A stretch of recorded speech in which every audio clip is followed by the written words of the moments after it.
Exclusive for the people of Manila. Direktang mensahe ni Yorme sa mga mamamayan ng Kapitolyo ng bansa. Pakinggan, unawain, at ipasa ang mensahe ni Yorme.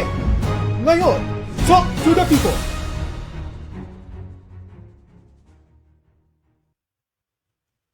Hi, magandang araw po sa inyo, mga batang Maynila at mga nanay at tatay ko at lalo na sa mga minamahal kong lolo't lola. Ay sana po ay nasa mabuti kayong kalalagayan sa oras na ito habang pinanonood nyo ang live stream ng Manila Public Information's Office. Ito po yung Talk to the People. On top of our regular reporting every Friday sa Yormes Hour, from time to time, tayo po ay nagla-livestream para i-update ang mga mamamayan sa lungsod ng Maynila at mga mamamayang dumadako araw-araw who comes in and out of the city sa mga insidente, pangyayari, positibo man o negatibo. Ay dito po ay haharapin natin. Kaya po, if I'm not asking too much, please do share this broadcast sa inyong mga mahal sa buhay at kakilala. Now, mga kababayan, for so long, for the past so many months, as you all know, mukha pong nare-resolve naman natin yung mga insidente sa Arten. No? Dahil dyan sa Arten, marami pong dumadako dyan na naghahanap buhay at dumadaan at nagagamit ang Arten. At noong tayo po ay nawala, nagbalikan po ang mga Tolongges sa Arten. Salamat sa inyo at nakabalik tayo.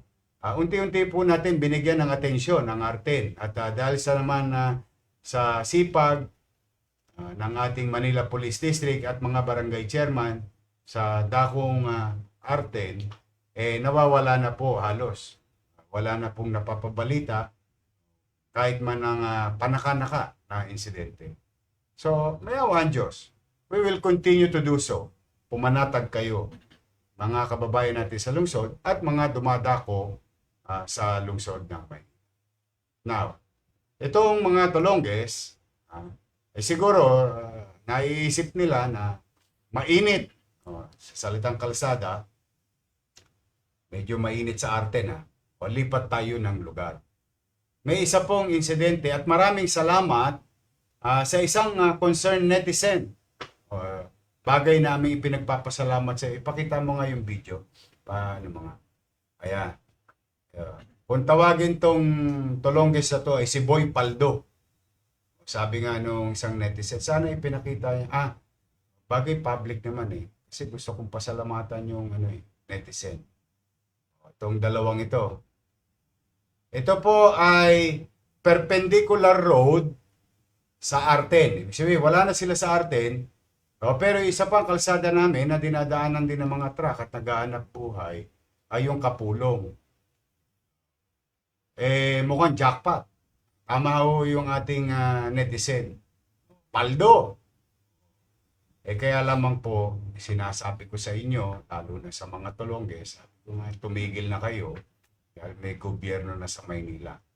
At ang taong bayan ay nagiging vigilant. Ibig sabihin, nagpa-participate na ang mamamayan na marisolba yung mga ganitong uri ng sitwasyon. Kaya sa netizen na nagpadala nito, nag-post ito, nakarating agad sa akin. Sa awa ng Diyos, ay gusto namin kayong i-update. Ano na ba nangyari sa mga Tolongges na ito? Around 12:30, the personnel of Rahabago Police, Station 1, led by Police Colonel, tama ba to? Or Corporal? Police Colonel, CPL. Nalilito na ako sa mga Corporal. Dalit salita, Police na may dibdib. Mark Anthony P. Mantica and Pat John Mark C. Gondrianios were conducting a routine patrol operation in Barangay 107, Manila as part of the simultaneous Anti-Criminality Law Enforcement Operation or SACLEO. Yan.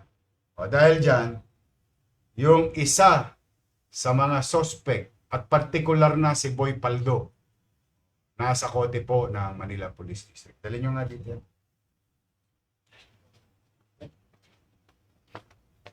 Ito po siya.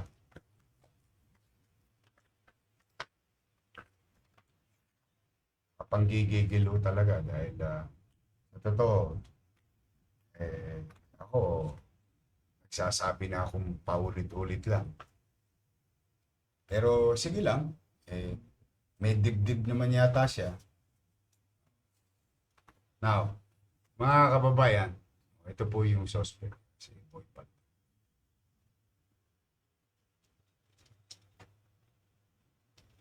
Asan yung kasama mo?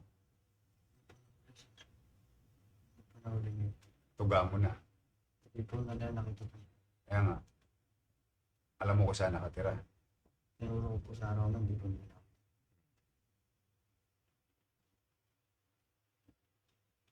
O kayong mga nanonood, susubok pa. Makailang ulit ko bang kailangang sabihin? Kaya ako, hindi naman ako magsasawang paalalahanan kayo dahil mamamayan ko pa rin kayo na magbagong buhay na kayo. Na kayo, tigilan nyo na yung pangapi sa kapwa. Laki naman ang katawan mo eh. Hindi ka na lang, dumilayin siya ng maayos eh. Kaya kayong mga nanonood na ipagbabaka sakali nyo pa na baka kami lumalamig. Pag wala kayo nababalitaan, ibig sabihin, walang gumagawa. Pero pagka gumawa kayo, matter of time lang, makakalawin kayo ng Manila Police District. O yung isa, alam mo, payo ko sa iyo. Anong pangalan ng kasama? Jumong po. Jumong. Jumong. Hindi ko alam, taga Korea ba yun? Hindi. Ba't Jumong? Malayo niyo. O ikaw, Jumong. Ito, partida. Para naman sa kaligtasan mo. Payo ko sa iyo, sumuko ka na. Kasi yung natira yung tanso, mahalang kilo ng tanso ngayon eh. Magkano kilo ng tanso ngayon? 500. Mahalang kilo ng tanso. Mauubos din yan. Tumutorotot ka ba? Yan. Hindi mo mabiyahe. Sumuko ka na. Baka mamaya madisgrasya ka pa sa kalsada. Just so you know, maaaring ikinatutuwa mo na nakatakas ka o nakaiwas ka. Sa ngayon. Pero hindi araw-araw Pasko sa kriminal. May Pasko rin sa pulis. Kaya maaari naman, bilang inyong ama, kaya ko naman gawin ay magpanawagan. Pero hindi hito sa panawagan niya. Yan o, ay obligasyon ko sa taong bayan ang Maynila maging maliwalas at panatag ang pamumuhay. To the victim, truck owner, yung driver, alam mo ba, malamang yung driver papayag. Tapos mo rin mahirap. For sure, may pamilya yun. Mapapagastos ng wala sa lugar. Talaga. Nagbubuti na nga ako para maayos kayo. Okay, Jumong. Ito si Paldo. Si Boy Paldo. Mauubos din yung pera mo. Magkano lang naman yung kinita ninyo siya sa pagnanakaw niyo sa truck. O kasi sumuko ka na lang. Hopefully, mapatawad ka nung nabiktima nyo. But it is not up for me. Ang trabaho ko, gumawa kayo ng katulonggisan, obligasyon kong madakma kayo, at hirap kayo sa husgado. Mapatunayan kung kayo may sala o wala. So, ulit, no, sa mga netizen, maraming salamat sa inyo. Dahil sa inyo, natutulungan nyo kami na mabantayan ang kapwa natin tao, ang kapwa natin mamamayan. We'll make sure, we'll do our best through the help of the men and women uniformed personnel of the Manila Police District. Pumanatag kayo. Sige, mag-ingat kayo. Thank you, pare. Thank you. Ingat kayo. Sige, dalhin nyo na yan. Kailan ang ano yan?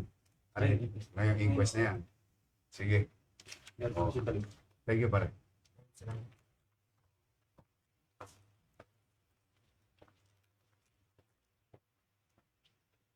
Kaya kay Jumong, ha? Jumongin kita. Anyway, so yan po ang update. Thanks again sa ating netizen. At gusto ko na rin pong kunin ang pagkakataon na ito. Ha? Noong Lunes po, nag-announce po ako ng release. Almost 150 plus million para sa ating mga teacher, police, at mga estudyante ng PLM, UDM, grade 12, and so on and so forth. Gusto ko lang po i-announce, update. So that was Lunes, today is Wednesday. Nananawagan ako sa ating mga minamahal kong guro. Mamaya po, maya-maya konti, i-check nyo na ang inyong mga ATM. So, na-release na noong Lunes, ayos na nila Paul, at ngayong araw na ito, nasa inyong mga ATM na. Check nyo na po mamaya. Bawat teacher ay tatanggap ng 6,000 pesos, city allowance, 11,633. Announcement sa Manila Police District, 7,500 ang matatanggap ninyo. Worth 26 million pesos. Abangan nyo na sa ATM ninyo. Baka yung ATM nyo nasa asawa nyo. So pananawagan ko na yung mga asawa nyo. Maya-maya konti, in a few hours, please check it sa inyong ATM. Ganon din sa Manila Fire Department. Abangan nyo po yan. So lahat ng yan ay nandiyan na po sa inyong mga automated machine, card. So muli, maraming salamat sa taxpayers. Dahil sa inyo po, ay natutugunan natin ang ating mga obligasyon, gawain bayan, and so on and so on. Manatag kayo, anumang bagay na ipinagkatiwala nyo sa amin, partikular na ang pananalapi, ay amin pong sisinupin at mainam at episyente namin gagastahin. These taxes will be converted into delivery of service to you. Maraming salamat po sa inyong pagtitiwala. At mag-iingat po kayo, and please do share this broadcast. Nang sa ganun naman, mabigyan natin ng hustisya yung mga nabiktima ng mga Tolongges na ito. Ulitin ko ulit, mga Tolongges, bagong buhay na kayo. Kung hindi man, kayong tatay sa sarili nating bakuran. At mag-iingat po kayo at pagpalain nawa kayo ng buong may kapal. Maraming salamat po. Manila, God first. Exclusive for the people of Manila. Direktang mensahe ni Yorme sa mga mamamayan ng Kapitolyo ng bansa. Pakinggan, unawain, at ipasa ang mensahe ni Yorme. Ngayon, talk to the people!